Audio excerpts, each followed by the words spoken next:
Remember to like, comment, and subscribe if you like our videos. Thank you. Alright, hi Lou.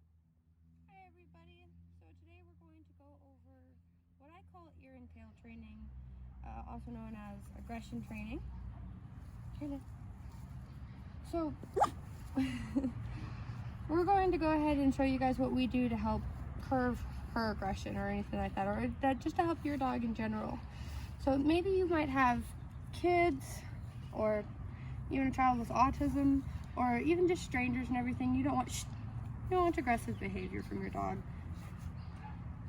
See, we always try to start with whenever we give them treats and everything, they're never supposed to snatch treats from your hand. That is always the main priority whenever you give dog treats. It needs to be gentle and it's not pulling away from you, just taking what you give them. The reason we call it ear and tail training is that you want to go ahead and irritate your dog. I would never say hurt your dog, because if you're not intending on hurting them. You also even just like push them over or anything, but what you're doing is encouraging a non-aggressive response. Good girl.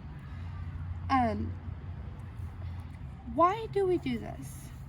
This does help curb aggression. It helps them understand that just because of you're irritating them or coming in contact with them, just like a little 1-year-old or 2-year-old will come by and grab a hold of the dog a little aggressively, or people that don't know your dog and everything might come up and just kind of play a little bit rougher than they need to. But we always have to tell our dogs that it's not okay to have that type of response. When should you start this? I would get a lot of questions asked for that one. Is when they're young, I always recommend to just always remember to do it while they're young, irritate them, and just make sure that they know that aggression is not an appropriate response ever. You want to continue this irritation and teaching them that aggression is not an appropriate response to it as they get older. It's not just whenever they're puppies. You want to continue this throughout, their entire life. And just tell them that it's just not okay to be mean or to act aggressive toward anybody. I would say where you should always try to keep this to is whenever you guys are calm in your yard, at home, like you guys see us with here, we're training in our backyard. We're just always making sure that she's in a calm, safe environment and happy where she's at, especially whenever we're doing things like this, because we don't want this to ever become a bad thing for her. Who should do this in your household? It can be one person. Mainly I do this in my household. Nobody else really consistently does this with her. But I do have, my other housemates help me and train her as well, and make sure that they know better, that that's not an appropriate response to somebody actually just, I guess, trying to play with you and not trying to be mean to you. But it's just healthier for them. It's best for them. It just teaches them, my bad, that they have to be nice, and even towards strangers. Helpful hints for food aggression. Whenever I first worked with her, she used to try to snatch things from my hands. At that point, I would just take it away. She wasn't allowed to have it at all. Until she herself was capable of being very gentle about it, she was not allowed to grab it from my hand, and I just refused it from her.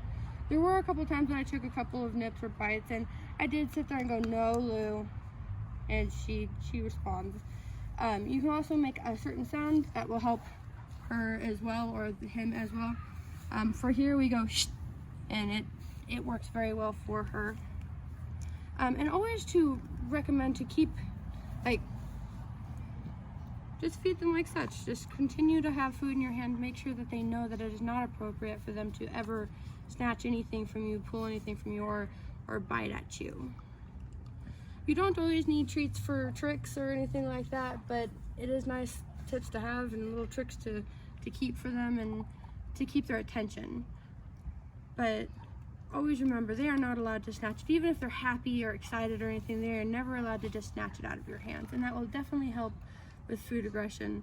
Always make sure that you can put your hand in their way whenever you need to. And that's about the best advice that I can give anybody. Just go ahead and nip it in the bud at the beginning. Always remember that aggression is not allowed, not for any reason. And work with your dog every single day. You don't always have to do the ear and tail training. Just each trick, make sure that they're going over them, because of repetition is key and very helpful. Bye, Lucy Lou. Good girl.